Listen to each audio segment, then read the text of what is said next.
सुप्रभात बच्चों, मेरा नाम शिषपाल ढाका। कल हम सर्जना बुक से कक्षा 12 के अंदर अध्ययन कर रहे थे, जिसमें बाजार के दर्शन 45 नंबर पेज पर अध्ययन कर रहे थे। पीछे हम पढ़ते आए थे किस तरह से बाजार का जादू जो कस्टमर होते हैं, ग्राहक होते हैं, उन पर चलता है और किस तरह से वो अपनी भरी हुई जेब को अनावश्यक वस्तुओं के द्वारा खाली कराते हैं और अनावश्यक वस्तुओं को खरीद लाते हैं, जो उन्हें बहुत ही काम और अपने उन्हें कार्य क्षेत्र में काम आती है या आवश्यकता के अनुसार उनको वो काम नहीं आती। इस तरह से वो अपनी जो वालों कह सकते हैं मेहनत करके कमाई हुई जो राशि होती है, धनराशि होती है, वो किस तरह से खर्च डालते हैं।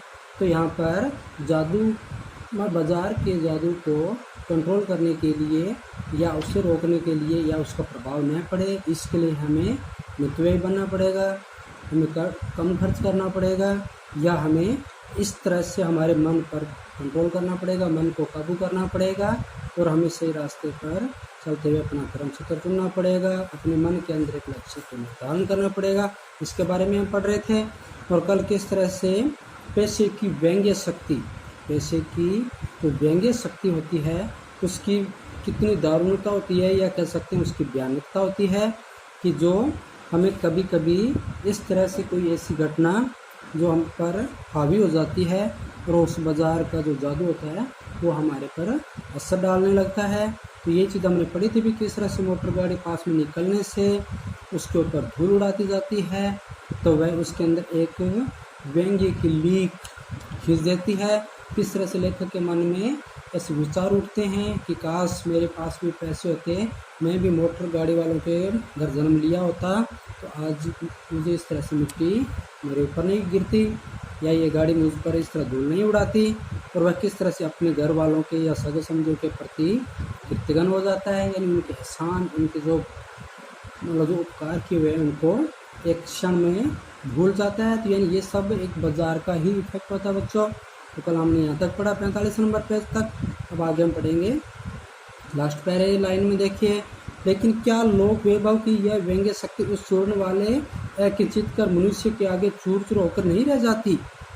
तो यहाँ पर लेखक फिर एक तरह से हमें इस तरह से उम्मीद करते हुए या हमेशा ये उम्मीद करता है या ऐसे यानी व्यंग्यात्मक प्रश्न कर रहा है कि वही लोक वैभव की जो शक्ति है तो उस चूर्ण वाले पर तो नहीं हावी होती, यानी वो तो नहीं करता ऐसे पैसों के लालची, और वो कर भी सकता है, बहुत सारे पैसे कमा सकता है, वो अपने बाजार के अंदर बहुत सारे पैसों से वह भी एक सुखी जीवन जी सकता है, लेकिन नहीं, उस पर इस प्रकार की कोई शक्ति कार्य नहीं करती। वह किसी भी प्रकार से पैसों के लालच में नहीं गिरता, वो केवल उतने ही पैसे कमाता है जितना उसको आवश्यकता है, उससे आगे उसको वो बिल्कुल भी नहीं करता। चूर चूर क्यों कहो पानी पानी, यानी कि क्यों चूर चूर हो जाता है उसके सामने वो बाजार का जादू या जो ये लोक वैभव की जो शक्ति है, जो संसारिक सुख सुविधाओं की जो शक्ति है, वो उस जो चूर्ण बेचने वाला था उस पर तो नहीं, उस भगत जी पे तो नहीं असर करता। फिर क्यों ऐसे जो मनुष्य होते हैं वो उनके असर में गिर जाते हैं, क्यों वो इस तरह से उनके जाल में फंसकर जो इस बाजार का जो जादू है वो उस पर इतना असर कर जाता है, सारे किए गए जो उपकार होते हैं उनको भूल जाता है, क्यों उस ऐसे दुनिया जो आकर्षण होता है उसके अंदर गिरकर सारा कुछ अपने अपने भूल कर उपकार जो करने वाले होते हैं उनके प्रति वो खामोश हो जाता है। किस तरह से वो अपनी जो उसकी पावर है या उसकी जो मन की शक्ति है उसके अंदर वो इतना कमज़ोर हो जाता है। तो एक किंचित कर कहते हैं कि एक उपकार यानी चूर्ण वाला था, उसके द्वारा जो एक किंचित कर जो यानी जो चिंता नहीं करता, किसी प्रकार की उसे लालसा नहीं होती, यानी इस प्रकार के मनुष्य के आगे वो ऐसा जो ये लोक वैभव शक्ति है वो उसके आगे कैसे फैल हो जाती है। तो आगे हम पेज नंबर 45 से आगे 46 पे देखते हैं बच्चों 46 नंबर पेज पर। तो वह क्या बल है जो इस तीखे व्यंग्य के आगे ही अजय ही नहीं रहता, यानी ऐसा वो कौन सा बल है जो इतनी तीखी व्यंग्य करने वालों के आगे वो नहीं टिक पाता। नहीं रह पाता, बल्कि मन उस व्यंग्य की क्रूरता को ही पिघला देता है। यानी वह भी उस जो व्यंग्य करने वाले हैं उसकी जो क्रूरता है उसको भी वो पिघला देता है। तो बच्चों यहाँ पर उस भगत की बात हो रही है कि उस भगत में ऐसी कौन सी शक्ति है जो इस प्रकार की उस पर प्रभाव नहीं डालती, यानी इस प्रकार की जो बाजार का जादू है या संसारिक जो व्यंग्य शक्ति है वो उस पर असर नहीं कर पाती और वो ही आखिरकार पिघल कर वहाँ से निकल जाती है। तो उस बल को नाम जो दो, पर वह निश्चित उस तल की वस्तु नहीं है। तो यहाँ पर लेखक कह रहा है कि उस बल को चाहे जो नाम दो, पर वह निश्चित उस तल की वस्तु नहीं है जहाँ पर संसारिक वैभव फलता फूलता, मतलब वह इस संसारिक मोह माया से निश्चित रूप से वो मुक्त है। उस पर ये जो संसार की मोह माया है या वैभव है या जो ऐश्वर्य है, सुख सुविधाओं वाली जो संसार है, ये निश्चित रूप से जहाँ फलता फूलता है वहाँ का तो नहीं है। अगर वहाँ पर ये निश्चित रूप से अगर होता या उस संसारिक मोह माया में फंसा हुआ होता तो उसके पास ऐसी वो ताकत नहीं रह पाती। वह कुछ अपर जाति का तत्व है। अपर कहते हैं दूसरी जाति का, मतलब वो निश्चित रूप से इस जो मानव, इस जो संसारिक मोह माया में फंसा हुआ जो मानव जाति है, निश्चित रूप से वो इस जाति का तो नहीं हो सकता। निश्चित ही वो किसी दूसरी जाति का जो है लोग स्पिरिचुअल कहते हैं उसे, यानी वो पारलौकिक है। यानी इस संसार में इस जो पृथ्वी लोक का शायद वो वासी नहीं हो सकता, वो तो निश्चित रूप से किसी दूसरे लोक का है। यानी इस संसारिक मोह माया में फंसा हुआ व्यक्ति वो नहीं हो सकता। निश्चित रूप से वो एक आध्यात्मिक और कह सकते हैं तो जो इस संसारिक मोह माया में नहीं पड़ता या जो संसारिक मोह माया को छोड़कर केवल आध्यात्मिक जिसका ज्ञान होता है, जिस तरह तपस्वी होते हैं, मुनि होते हैं, जिन्हें इस संसारिक सूर्य का कोई लोभ नहीं होता, तो निश्चित रूप से वो व्यक्ति भी इस तरह से आध्यात्मिक ज्ञान लिए हुए हैं, तभी वह इस संसारिक मोह माया में नहीं पड़ता। आत्मिक, धार्मिक, नैतिक कहते हैं जिसे, यानी इस प्रकार की जो वो उसके पास ज्ञान है, तो निश्चित रूप से वो एक आत्मिक शक्ति है, धार्मिक है और नैतिक शक्ति से युक्त है वह व्यक्ति। मुझे योग्यता नहीं है कि मैं उन शब्दों में अंतर देखूं और प्रतिपादन करूं, कि मेरे में भी इतनी योग्यता नहीं है कि मैं उन शब्दों में अंतर देखूं, मतलब उसमें किसी प्रकार की कोई कमी निकालूं या मैं उसके अंदर भी कोई मीन मेक निकालूं, मतलब उसमें कोई कमी निकालूं और उसका प्रतिपादन करूं, मतलब उसकी खिलाफत, मान लो उसके जो जवाबदेही बनूं या उसके प्रति उसकी जो शक्ति उसको ललकारूं। मुझे शब्द से सरोकार नहीं, मुझे मतलब उसके साथ में इस प्रकार से कोई सरोकार नहीं है, या कह सकते हैं मुझे उससे कोई मतलब नहीं है, कोई लगाव नहीं है। सरोकार कहते हैं मतलब होना या उससे संबंधित कुछ बात होना। मुझे शब्द से सरोकार नहीं, मतलब उस शब्द से कोई लगाव नहीं है कि मैं उनके किसी तरह से उस बात को देखूं कि वो ऐसा क्यों है, क्यों नहीं करता वो ऐसा। मैं विद्वान नहीं कि शब्दों पर अटकूं, कि मैं ऐसा कोई विद्वान नहीं कि मैं इस तरह से दूसरों में मीन मेक निकालता रहूं, कमियां निकालता रहूं। लेकिन इतना तो है कि जहाँ तृष्णा है बटोर रखने की सप्रिया है, मतलब तृष्णा कहते हैं ऐसी प्यास, ऐसा लगाव जिसमें अनेक प्रकार की जो मन में आती रहती है या मन में अनेक प्रकार के उलझने पैदा करती रहती है, यानी एक ऐसी इस प्रकार की प्यास या इस प्रकार की भूख जो इस संसारिक मोह माया में व्यक्ति फंसने के बाद उसकी पूर्ण नहीं होती है बच्चों। तो वहाँ पर कहा जहाँ तृष्णा है बटोर रखने की सप्रिया है। बटोर कहते हैं एक तरह से, जिस तरह बटोर एक पक्षी होता है बच्चों, जो उसको हर प्रकार की एक मतलब खाने पीने की लगभग उसको तृष्णा रहती है, यानी उसकी कभी भूख प्यास मिटती ही नहीं। तो इस प्रकार से यहाँ पर कहा जा रहा है, जिस प्रकार से एक बटोर होता है जिसकी हर समय ऐसी इच्छाएं रहती है, सुप्रिया कहते हैं बच्चों इच्छा। तो बटोर की रखने की स्प्रिया है, वहाँ उस फल का बीज नहीं है, मतलब उस जो बल है उसका वो बीज नहीं है, यानी जिसके पास वो ताकत है उसके पास इस जो इच्छा रूपी जो उसकी जो एक इच्छा होती है, एक गुण होता है व्यक्ति के अंदर या एक ऐसी तत्व होता है, वो उसके पास नहीं है, तभी तो वो इतना महान है। तो उसे इस संसारिक मोह माया से कोई मतलब नहीं है। बल्कि यदि उस बल को सच्चा बल मानकर बात की जाए तो कहना होगा कि संचय की तृष्णा, मतलब जो संचय मतलब इकट्ठा किया गया, ये इकट्ठा की गई वो ऐसी इच्छाएं और वैभव यानी ऐश्वर्य की चाह में व्यक्ति की निर्बलता ही प्रमाणित होती है। यानी कि जो व्यक्ति संसारिक मोह माया के अंदर फंसकर अनेक प्रकार की अपनी इच्छाओं को पैदा करता रहता है, अपनी इच्छाओं की चाह में रहता है, ऐश्वर्य की चाह में रहता है, वह व्यक्ति कभी भी बलवान नहीं हो सकता। यानी वो हमेशा ही निर्बल ही प्रमाणित होता है, निर्बल ही धन की ओर झुकता है, वह अबलता है, मतलब उसमें किसी प्रकार की वो ताकत नहीं होती, वो मानवीय गुणों की ताकत नहीं होती कि वह अपने मन को वश में कर सके। वह मनुष्य पर धन की और चेतन पर जड़ की विजय है। तो जड़ता यानी मूर्खता को कहा जाता है बच्चों, और चेतन यानी जो एक इंसान का सबसे अच्छा गुण होता है, जो उसको चेतनशील रखता है, संसारिक मोह माया से मुक्त रखता है, अच्छे बुरे की पहचान रखता है बच्चों। ऐसा व्यक्ति चेतन जो होता है, तो यानी कि मनुष्य पर धन की और चेतन पर जड़ की विजय होती है।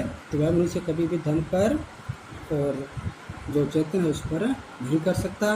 और जो एक बलवान व्यक्ति होता है, अपने मन को इच्छाओं को कंट्रोल में रखता है, वश में रखता है, वह व्यक्ति हमेशा चेतना रूपी विजय प्राप्त करता है। तो लेखक कहने यहाँ तात्पर्य है। आगे देखते हैं। एक बार चूर्ण वाले भगत जी बाजार चौक पर दिख गए। मुझे देखते ही उन्होंने जय जय राम किया, मैंने भी जय राम कहा। उनकी आंखें बंद नहीं थी और न उस समय वह बाजार को किसी भांति होश रहे मालूम होते थे, मतलब उनकी आंखें बंद नहीं थी, यानी वो बाजार के उस स्वरूप को देख रहे थे और बाजार को किसी तरह से वो कोस भी नहीं रहे थे, यानी किसी प्रकार की वो उसे भला बुरा भी नहीं कह रहे थे। तो हमें कुछ बहुत बालक मिले जो भगत जी द्वारा पहचाने जाने के इच्छुक थे। यानी वो भी ऐसे बहुत सारे मिले जो उनको याद दिला रहे थे कि हम आपसे चूर्ण लेके जाते हैं, या हमें जानते हो क्या, हम आपको जानते हैं। इस तरह से एक तरह से परिचय कर रहे थे। भगत जी ने सबको ही हंसकर पहचाना, सबका अभिवादन लिया, सबको अभिवादन किया, मतलब उस व्यक्ति को किसी प्रकार का मतलब एक तरह से घमंड छू तक नहीं गया था बच्चों। और किस तरह से हंसकर सबका अभिवादन करते हैं, सबका अभिवादन देते हैं।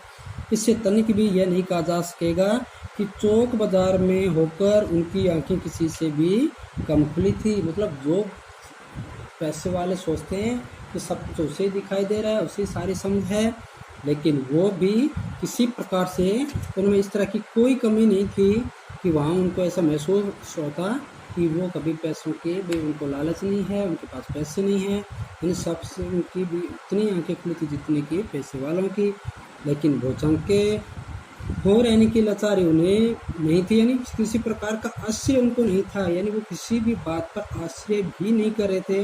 उनमें किसी प्रकार का आश्चर्य करने का एक जो मनोभाव होता है वो भी उनमें नजर नहीं आ रहा था। लाचार भी नहीं थे, यानी बेबस भी नहीं थे, उनमें इसके कोई प्रकार की बेबसी नजर नहीं आ रही थी। व्यवहार में पैसों पैस उन्हें नहीं था। व्यवहार में मतलब पैसों पैस मतलब व्यवहार बनाने के लिए उनको किसी भी प्रकार का अलग से कुछ नहीं करना पड़ रहा था। खोए से खड़े भी नहीं रह जाते थे और नया खोए थे। जिस तरह बच्चों कुछ जैसे बच्चों ये छोटे जो लोग मानो कह सकते हैं, या मतलब छोटे लोग तो नहीं कह सकते बच्चों, लेकिन जो जिनकी आमदनी थोड़ी कम होती है, या वो बेचारे जिनके पास मान लो सुबह शाम खाने के लिए जो मेहनत करनी पड़ती है, अगर वो सुबह का पूरे दिन मेहनत करते हैं तो शाम का खाना बनता है बच्चों, फिर वो सुबह लग जाते हैं, फिर शाम का। तो इस जो व्यवहार में पैसों पैस खड़े होते हैं, और अगर कोई ग्राहक नहीं आता या उनका कोई सामान नहीं बिक पाता, तो इस तरह से वो बच्चों खोए से खड़े रह जाते हैं कि कब उनके ग्राहक आएगा, कब उनके पास पैसे बनेंगे और कब उनका खाना बनेगा। तो इस तरह से उनमें वो भी नहीं था, बिल्कुल एकदम संतोष और खुश। ऐसा लग ही नहीं रहा था कि उन्हें किसी प्रकार की कोई ज़रूरत है या किसी प्रकार की उनको कोई समस्या है, ऐसा कुछ भी नहीं था। भांति भांति के बढ़िया माल से चौक भरा पड़ा है। उस सब के प्रति अप्रीति इस भक्त के मन में नहीं है, यानी उनके प्रति न उनके मन में ऐसा है कि काश मेरे पास इतनी बड़ी दुकान हो, इतना बड़ा माल, दुकानों में इतना बहुत सारा माल हो। किसी प्रकार के उनमें इस तरह की कोई भी ऐसी छोटी से छोटी मतलब प्रति या अप्रीति, यानी प्रति तो कहते हैं की ओर, यानी उनकी तरफ उनका कोई ध्यान नहीं था, और अप्रीति मतलब उनके मतलब ऐसी प्रीति मतलब ऐसा स्नेह भाव भी नहीं था कि उनको ऐसा नजर आता कि वो उनके मन में कुछ है, जैसे उस समूचे माल के प्रति भी उनके मन में आशीर्वाद हो सकता है, यानी वो भी उन्हें बड़े खुश थे उनको देखकर कि बहुत अच्छे हैं, ये अपना काम कर रहे हैं, भगवान इनको और बला दे, इनकी प्रगति हो, यानी उनके प्रति भी उनके मन में आशीर्वाद ही था, विद्रोह नहीं था।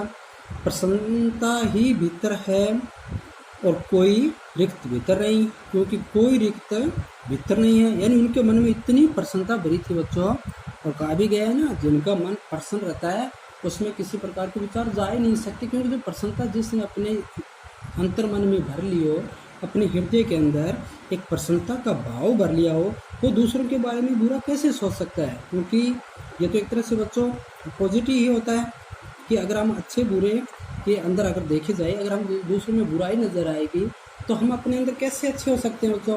क्योंकि जो बुराई हम दूसरों कर रहे हैं वो तो हम अपने अंदर ही भर रहे हैं, क्योंकि हमारे अंदर की बुराई तो ही बाहर निकल रही है। तो स्पष्ट होता है कि हमारे हृदय में अंदर बहुत सारी बुराई है। अगर हम दूसरों की अच्छाई करते हैं, बड़पन रखते हुए किसी की प्रशंसा करते हैं, या हमारे मन अंदर बड़ी प्रसन्नता होती है, हम दूसरों की प्रशंसा कर रहे हैं, तो समझ लीजिए हमारे अंदर कितनी प्रसन्नता भरी है। वो प्रसन्नता तो हमारे अंतर मन से बाहर निकल कर हमारे उच्चारण के रूप में दूसरों को कह रही है।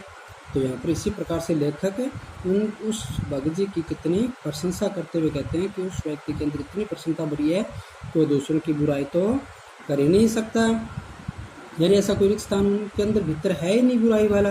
देखता हूँ खुली आंख, तुष्ट और मगन वह चौक बाजार में से चलते चले जाते हैं, राह में बड़े बड़े फैंसी स्टोर पड़ते हैं पर पड़े रह जाते हैं, कहीं भक्त नहीं रुकते हैं तो एक छोटी पंसारी की दुकान पर रुकते हैं। यानी वो जो व्यक्ति सिर्फ अपने घर से निकलते ही केवल 6 यानी 24 पैसे तक, 6 आने तक जो कमाई करने के बाद में जो बचता है उसको फ्री में बांट देते हैं, वही व्यक्ति जब उस बाज़ार में जाते हैं कुछ अपने लिए कुछ खरीदने के लिए, तो उन्हें वो चक्काचौंध जो बाज़ार का चक्काचौंध या जो चमक दमक के रूप में जो ग्राहकों को लुभाती है, अपनी तरफ आकर्षित करती है, वो सब उन भगत पर कोई प्रभाव नहीं डालती, वो उनके ऊपर किसी प्रकार का प्रभाव नहीं डालती बच्चों। तो यहाँ इसलिए कहा गया वो कहीं नहीं रुकते हैं, एक छोटी सी पंसारी की दुकान पर रुकते हैं, वहाँ 2-4 अपने काम की चीज़ें ली या चीज़ ली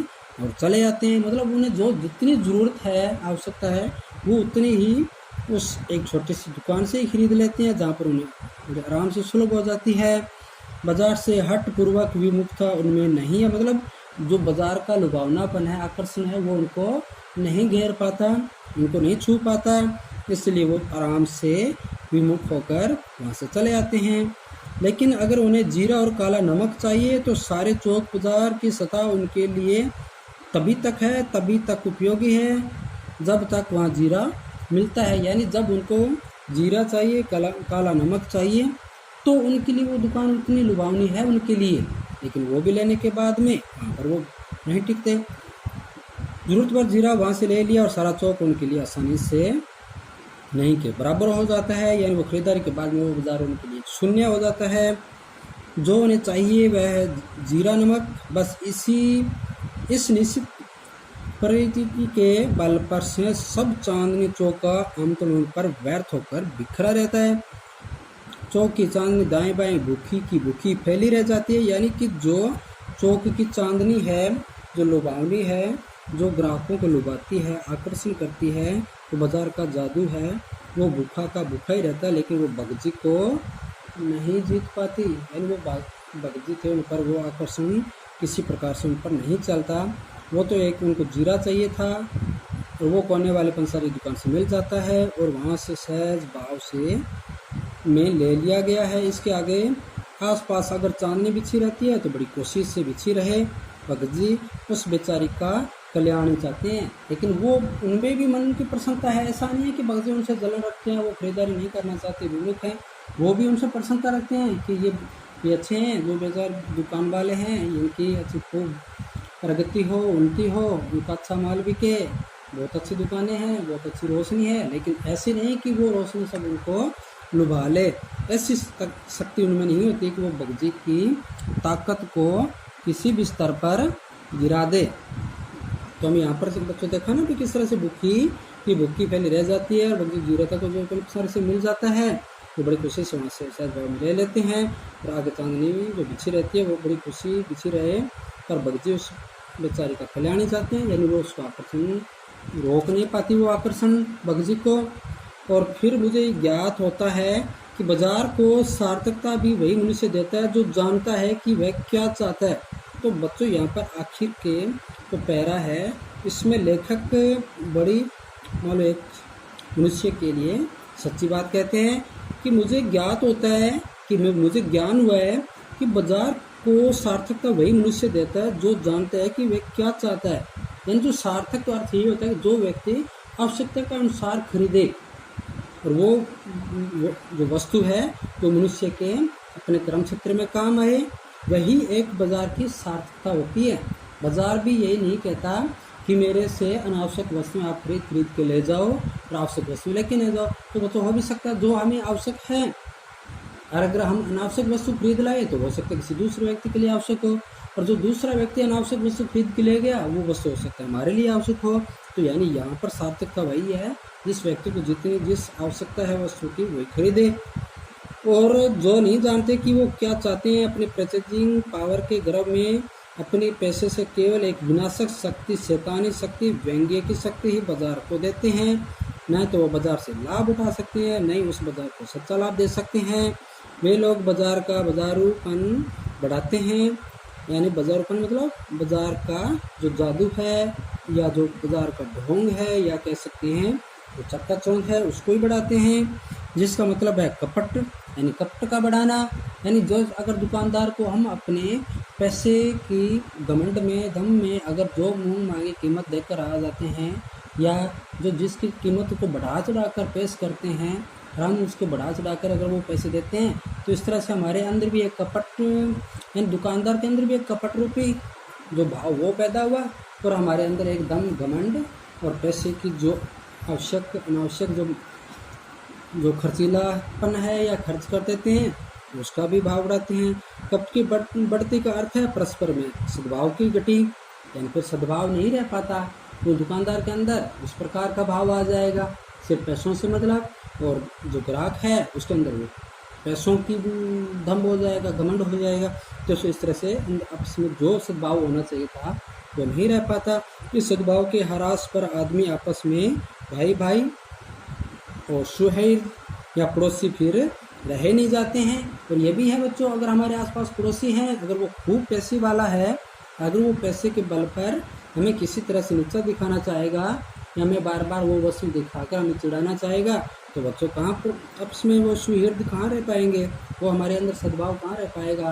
यानी वो अगर घमंड में है तो हम उस घमंड को देखा करने की कोशिश करेंगे, हम उससे दूर रहने की कोशिश करेंगे, क्योंकि वो हमें अपने इस पैसे की शक्ति या पैसे की जो घमंड है उससे हमें वो मतलब दुख पहुंचाना चाहता है और हम उससे दूर फिर रहना चाहते हैं। तो इस तरह बच्चों और देखते हैं कि और आपस में कोरे ग्राहक, आगे पेज नंबर 47 पे देखते हैं। पेज नंबर 47 पे देखो बच्चों कि किस तरह से वो आपस में कोरे ग्राहक और बेचक की तरह व्यवहार करते हैं। बेचक यानी इस तरह से जो बेचने वाले का और एक ग्राहक का, यानी जो ग्राहक बनकर हम जाते हैं, और जो दुकानदार है जो बेचने वाला है वो सिर्फ एक बेचक का रूप दिखाता है और खरीदने वाला एक ग्राहक का रूप दिखाता है, लेकिन वही रह जाता है। उनके आपस में बीच में जो सद्भाव हो रहा चाहिए वो नहीं रह पाता, मानो एक दूसरे को ठगने की घात में हो। पैसे वाला सोचता है मैं इसको ठग लूँ, और दुकानदार सोचता है कि मैं इस ग्राहक को ठग लूँ, इसके जेब में बहुत सारे पैसे हैं, मैं इसको इस तरह लुभाऊँ कि ये हर एक वस्तु खरीद के ले जाए और मेरे को खूब सारे पैसे दे जाए। एक की हानि में दूसरे को लाभ दिखता है। अब स्पष्ट ही है, अगर बहुत से पैसे वाला है, अगर वो उसको दुकानदार ठग लेता है, वो पैसे ले लेता है अनावश्यक वस्तु देकर, तो निश्चित है दुकानदार को लाभ होगा और ग्राहक को नुकसान। तो इस तरह यह बाजार का बल्कि इतिहास का सत्य माना जाता है कि इस तरह से ये बाजार और इतिहास का ये रूप सत्य माना जाता है कि जो इस प्रकार का भाव दिखता है, ऐसे बाजार को बीच में लेकर लोगों में आवश्यकताओं का आदान प्रदान नहीं होता बल्कि शोषण होने लगता है। यानी जो आवश्यक वस्तु है वो नहीं ले पाता, उसमें बहुत सारी कमियां भी हो सकती है कभी कभी बच्चों। तब इस तरह से पैसे के दम पर अगर हम वस्तुओं की बिना जांच परखे अगर वस्तुएं खरीद लेते हैं तो बहुत सारा उसमें कभी कभी उसका जो घटियापन होता है या उसका जो नकलीपन होता है उससे हमें बहुत नुकसान उठाना पड़ता है। तो ये एक तरह से शोषण होता है बच्चों। तब कपट सफल होता है, निष्कपट शिकार होता है। यानी जो निष्कपट होता है बच्चों, इन सारे ग्राहक एक जैसे नहीं होते हैं। उसके अंदर इस आम आदमी भी जाते हैं, एक गरीब आदमी भी जाता है। बड़ी मुश्किल से वो 4 पैसे जुटा पाता है और उसी से वो सामान लाने जाता है। और उसको इस प्रकार से जब उच्च कोटि का सामान नहीं मिल पाता बच्चों, तो वह एक तरह से उस जो कपट का शिकार हो जाता है। तो ऐसे बाजार मानवता के लिए बड़ी विडम्बना है, उसको नुकसान देने वाले होते हैं, बड़े दुर्भाग्य है उनके लिए। विडम्बना कहते हैं बच्चों दुर्भाग्य, यानी उस मानवता के लिए बड़ा दुर्भाग्य है। और ऐसे बाजार का पोषण करता है जो उसका शास्त्र बना हुआ है। तो इस तरह से जो बाजार है वो एक तरह से कपटपन उसमें आता जाता है और वो एक आम आदमी के लिए नुकसानदायक होता जाता है। तो इस तरह शास्त्र बना हुआ है। और वह अर्थशास्त्र सरासर औंधा है। सरासर कहते हैं निश्चित रूप से कह सकते हैं बच्चों, मतलब कह सकते हैं कि चारों ओर की जो स्थिति है उसको भी सरासर के रूप में कहा जाता है। कि एकदम स्पष्ट रूप से भी कह सकते हैं या ये भी कह सकते हैं सरासर, जैसे अपने जो सामने जो होते हैं ना चारों तरफ को फैलाव स्पष्ट रूप से या निश्चित रूप से, तो कह सकते हैं निश्चित रूप से औंधा है। तो औंधा कहते हैं मुंह के बल गिरना या जो दिखाई न देना, यानी वह अर्थशास्त्र सरासर यानी निश्चित रूप से ही मुंह के बल गिरता है। वह मायावी शास्त्र है। और वह अर्थशास्त्र अनिति शास्त्र है, यानी यहाँ पर एक तरह से उससे निश्चित रूप से औंधा यानी कि एक अंधे के समान माना है, यानी कि वो एक अंधा आंखें मूंद कर सबको ठगता चलता है। वह एक मायावी शास्त्र है जो चारों ओर जिस पर माया का प्रभाव डालकर ग्राहक को ठगता है। और वह अर्थशास्त्र अनीति शास्त्र है, यानी उसमें किसी प्रकार का नीति नहीं होती। वह नीति के द्वारा यानी एक जो कह सकते हैं बुरे कार्य के रूप में कह सकते हैं बच्चों, यहाँ पर वो एक अच्छी बात नहीं होती, वो सबको इस तरह से ठगता जाता है। तो यहाँ इस तरह से हम इस अध्याय का अध्ययन किया, तो आपको समझ में आ गया होगा कि किस प्रकार से एक बाजार का प्रभाव या बाजार दर्शन होते हैं वो आम आदमी को और एक पैसे वाले को किस रूप में पेश करते हैं। तो हमने इसको समझा। तो बाजार का भाव हमें बच्चों सही नीति पर, तो यहाँ इसलिए कहा गया है कि हमें अर्थशास्त्र होता है वो किसी प्रकार से हमें ये नहीं कहता कि आप पैसों के लालच में अंधे हो जाओ या इतने कपटी हो जाओ कि दूसरों को ठगना शुरू कर दो, या अपनी नीति को छोड़कर यानी सच्चे धर्म को छोड़कर सच्चे रास्ते को छोड़कर आप गलत रास्ते को चुन लो बच्चों। तो यहाँ पर ये इस तरह की शिक्षा हमें जो पैसा होता है वैसी शिक्षा नहीं देता। हमारे पैसे भी हैं तो हमें इस तरह मितव्ययी बनते हुए उसका सदुपयोग करना चाहिए। अगर हम दुकानदार बनते हैं तो हमारे अंदर भी एक सच्चे मतलब एक धर्म पर चलते हुए सच्चे इंसान के गुण हमें अंदर होने चाहिए। तो हमने इसमें देखा शब्दार्थ देखिए बच्चों। अस्वाब कहते हैं समान को, परिमित कहते हैं सीमित, एक सीमित दायरा होता है उसको कहते हैं बच्चों। जैसे परिमित मतलब चारों ओर का जो एक सीमित दायरा हो उसको मानेंगे, या सीमित कहेंगे जिसे। नाचीज कहते हैं महत्वहीन, जिसका कोई महत्व नहीं हो, यानी एक तुच्छ के रूप में भी कह सकते हैं। यहाँ पर तुच्छ जो होती है उसको भी नाचीज कहा जाता है। क्षुद्र या छोटा रूप को भी कहते हैं, यानी महत्वहीन जिसका कोई महत्व ही ना हो। इस तरह से क्षुद्र यानी एक बहुत छोटा रूप। और अकिंचित कर कहते हैं अर्थहीन, जिसका कोई अर्थ ना निकलता हो, जिसका कोई मान कह सकते हैं फायदा न हो, या किसी भी प्रकार का हमारे को मान उससे कोई अर्थ नहीं निकलता हो, मतलब जिससे हमें कोई फायदा नहीं मिलता हो, व्यर्थ हो हमारे लिए, व्यर्थ भी कह सकते हैं यहाँ पर। और पैसों पैस कहते हैं असमंजस की स्थिति, यानी नहीं समझ में आता कि क्या करें और क्या न करें। दरकरार कहते हैं ज़रूरत, कि हमें इतनी दरकरार है, इतनी ज़रूरत है। पैस की कहते हैं अग्रिम, यानी अग्रिम आगे का रूप, तो अग्रिम जो आगे सबसे आगे का रूप होता है उसके लिए कहा गया है, यानी पैसगी। और दारुण कहते हैं भयंकरता या भयंकर। और सप्रिय कहते हैं इच्छा, चाह कहते हैं जिसे। तो समझ में आ गया होगा बच्चों आपको। तो बच्चों इस तरह से हम इस अध्याय को अच्छी तरह से देखा। क्वेश्चन आंसर देखते हैं हम, देखिए जल्दी से आप। इस प्रश्नों में लेखक ने बाजार की असली कृतार्था बताइए। तो बच्चों यहाँ पर किसको बताइए असली कृतार्था, तो आपने लेसन को पूरा किया बच्चों। तो हमने इसमें देखा कि लेखक ने असली कृतार्थता किसको बताई है। तो पढ़ते हैं बच्चों। अभाव जागृत करना, आवश्यकता समय काम आना, अधिकाधिक धन कमाना या अनाप शनाप सामान खरीदना। तो यहाँ असली जो कृतार्थ है वो बच्चों है आवश्यकता समय, यानी आवश्यकता के अनुसार जो सामान खरीदते हैं वही होता है असली कृतार्थता, यानी असली उपकार, असली खरीदारी कहेंगे जिसे। समझ में आ गया होगा बच्चों। मतलब बैग के अंदर आवश्यकता के समय काम आने वाला। और ज्ञान में आगे देखिए 2 नंबर में, भगजी ने कभी चूर्ण बेचकर 6 आने से ज़्यादा नहीं कमाए, क्योंकि उनका चूर्ण अधिक नहीं बिकता था। ऐसा भी नहीं था बच्चों, बहुत ज़्यादा बिकता था। वे आधुनिक मार्केटिंग नहीं जानते थे, ऐसा भी नहीं था, क्योंकि उन्होंने कभी जानने की कोशिश ही नहीं की। उनके अंदर ऐसे मन में कोई ऐसे नीति के भाव आए नहीं। इससे अधिक परिश्रम वे नहीं कर सकते थे, ऐसा भी नहीं था कि वो परिश्रम नहीं कर सकते थे। वे संतोषी थे, इसलिए अधिक कमाना ही नहीं चाहते थे। मतलब उनके अंदर ऐसा एक संतोष भाव था जिससे वो उससे आगे कमाना ही नहीं जानते थे, मालूम नहीं चाहते थे, कमाना ही नहीं चाहते थे। तो इस तरह से 2 नंबर का 2 नंबर तो आप समझ में आ गया होगा। अति लघुतरात्मक प्रश्न बच्चों आप सभी करेंगे, क्योंकि ये एक एक लाइन के जो शब्दों के क्वेश्चन आंसर होते हैं उनको तो अवश्य ही करना चाहिए, क्योंकि पूरे अध्याय के अंदर से एक मुख्य बात को निकाली हुई होती है। तो लेखक के अनुसार बाजार का जादू किस तरह से काम करता है। तो ये हमने देखा ही था कि कौन सा रास्ते से होता है बच्चों, तो आँखों के रास्ते। तो सीधी सी बात, तो बाजार का जादू है वो हमारी जो आँखें हैं वो चकाचौंध में हो जाती है और हमारे अंदर आकर्षण पैदा करती है।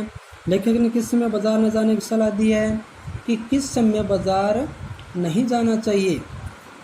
तो बच्चों ये भी हमने बड़ा पढ़ा था, लेखक ने बार बार हमें कहा था कि बाजार उस समय बाजार नहीं जाना चाहिए जब हमारा मन खुला हो या हमारे मन के अंदर मान लो खाली हो, जिसमें कोई भी हमें ज़रूरत की चीज़ों का पता नहीं है, तो या हमें उसको वो वस्तु जब हमें कोई वस्तु चाहिए नहीं तो हम बाजार क्यों जाएं। तो इस तरह से सलाह देते हैं। चूर्ण वाले भगजी का जीवन हमें क्या शिक्षा देता है, या क्या शिक्षा मिलती है हमें इससे।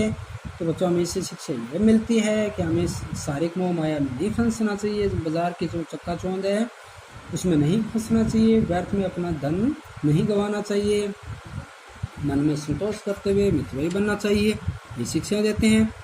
और 4था नंबर, पैसे की परचेजिंग पावर। पैसे की परचेजिंग पावर से आप क्या समझते हैं। तो पैसे की परचेजिंग पावर से हम ये समझते हैं कि क्रय शक्ति यानी खरीदने की जो हमारी शक्ति है वो पैसे की प्रचुरता यानी पैसे के अनुसार ही होनी चाहिए। मनचाही वस्तु की जो मान लो हमारे अंदर होती है वो मान लो अगर होती है तो उसे परचेजिंग पावर कहेंगे, यानी हमारे पैसे के अनुरूप हमारे अंदर वो क्रय शक्ति है वो अत्यधिक होती है, प्रचुर मात्रा में होती है, मनचाही वस्तु खरीदने की क्षमता होती है, तो वो हमारी परचेजिंग पावर होती है। तो यहाँ पर उस पैसे की पावर की बात हो रही है बच्चों। तो लघुतरात्मक प्रश्न में देखा आपने। फिर चलते हैं लघुतरात्मक प्रश्न के अंदर, जो लोग बाजार का बाजारूपन बढ़ाते हैं उनसे बाजार पर क्या प्रतिकूल प्रभाव पड़ता है, यानी कि जो लोग बाजार का बाजारूपन बढ़ाते हैं उन पर बाजार पर क्या प्रतिकूल प्रभाव पड़ता है, यानी कि जो रेट बढ़ाते हैं या जो चक्काचौंध को बढ़ाते हैं तो उससे क्या प्रभाव पड़ता है। तो यहाँ पर इस तरह से प्रभाव पड़ेगा बच्चों कि जो व्यक्ति अपनी आवश्यकताओं की पूर्ति करता है उसके लिए वो ऐसी अनावश्यक वस्तुओं का अगर वो खरीद लेता है अगर वो बाज़ार में, तो उसको उसका नुकसान उठाना पड़ता है। और बाज़ार का जो मनमाना मूल्य लेना भी उसकी शैतानी जो प्रवृत्ति होती है उसको भी वो बल मिलता है और उसको भी नुकसान उठाना पड़ता है। इस तरह से ये उसके प्रतिकूल असर होते हैं बच्चों। आज हम क्वेश्चन नंबर 2 के अंदर देखते हैं, या बच्चों कल हम आगे जो क्वेश्चन आंसर आप देखिए आगे।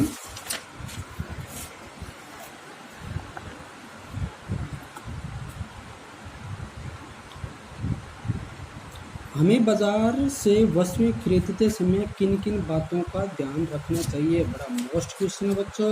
ये उपभोक्ता जो लेसन अध्याय होता है उसके अंदर आप पढ़ते आए हैं कि उसमें किस तरह ध्यान रखना चाहिए।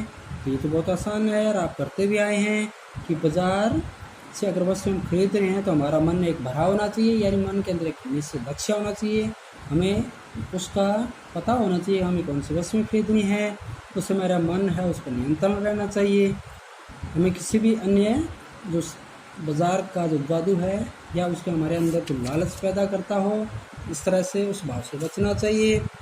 और बाज़ार के चक्कर आकर्षित से बचते हुए उपयोगी और जो हमें आवश्यक हो वस्तुएं वो ही दृढ़ रूप से खरीदने का मन बनाना चाहिए। तो इस तरह से हमें जो बाज़ार भाव के समय वो मन का ध्यान रखना चाहिए। आगे निबंधात्मक क्वेश्चन में देखिए बच्चों, ये निम्न ग्रुप में जानते हो आप, एक बड़े क्वेश्चन लगभग पेज या 1.5 नंबर पेज तक होते हैं। तो बाजार दर्शन में लेखक ने बाजार का सही उपयोग करने के लिए किन किन बातों का ध्यान पर बल दिया और आप बाजार का सही उपयोग किस प्रकार करेंगे। तो ये बच्चों हमने पढ़ा था, इसके अंदर से अंडरलाइन करते हुए आप इसमें से खुद करेंगे बच्चों। जो बहुत ही आसान सी क्वेश्चन है कि किसी प्रकार के लोभ लालच में ना पड़ना, खुले आंखों से बाजार जाना चाहिए, बाजार के चक्कर में हमें भ्रमित नहीं होना चाहिए, परचेजिंग पावर या पैसे की जो व्यंग्य जो शक्ति का है ना वो प्रयास हमें कभी नहीं करना चाहिए। यानी जो आवश्यकता है या जो वस्तु जितने मूल्य के हमें उसी के अनुसार खरीदारी करनी चाहिए। यानी इस तरह से करते हुए आप एक पूरा निबंध तैयार करेंगे, यानी एक पेज का आंसर लिखेंगे। सेकंड नंबर, उपभोक्ता से प्रभावित समाज में उपभोक्ता को शोषण से बचाने के लिए आप क्या सुझाव देना चाहेंगे। ये बच्चों आपकी एबिलिटी, आपकी जो IQ है उसके अनुसार आप लिखेंगे अपने शब्दों में कि किस तरह से आप उसको बचाना चाहेंगे। तो यही है ना बच्चों, भी आप उसकी विज्ञापनबाजी के चक्कर में पढ़कर उसको सही रास्ता दिखाएंगे, परचेजिंग पावर का दुरुपयोग नहीं करेंगे, बाजारवाद से बचेंगे, यानी कि जो बाजार का जादू है उसके प्रभाव में नहीं आएंगे, बाजार के अंदर जो कपटी या नीतिपूर्ण जो अर्थशास्त्र है या जो नीतियाँ हैं हमने पढ़ा था इसमें उससे बचेंगे, गैर जरूरी फालतू चीज़ों को हम नहीं खरीदेंगे, फजूल खर्ची से बचेंगे। सरकार को भी उपभोक्ता के लिए शोषण रोकने के लिए कानून बनाना चाहिए, मनुष्य को आत्म से नहीं खोना चाहिए। यानी इस प्रकार से हम उसको ये सारे हमारे रास्ते को हम सजाएंगे। अब चलते हैं भाषा संधि ज्ञान यानी व्याकरण। व्याकरण के अंदर बच्चों क्या होता है, तिरस्कार शब्द तिर प्लस कार से बना है। तिर यानी कि विसर्ग युक्त शब्द है, ये सब स्पष्ट है, विसर्ग संधि है। यह विसर्ग संधि के निम्न शब्दों का छेद कीजिए। तो ये आपके 6 शब्द दे रखे हैं बच्चों, ये आप पढ़ते आए हैं, पीछे भी आप खूब मेहनत करते हुए आए हो, यहाँ पर आपको आना ही चाहिए कि इन शब्दों का किस तरह से है, विसर्ग कहाँ पे लगना चाहिए।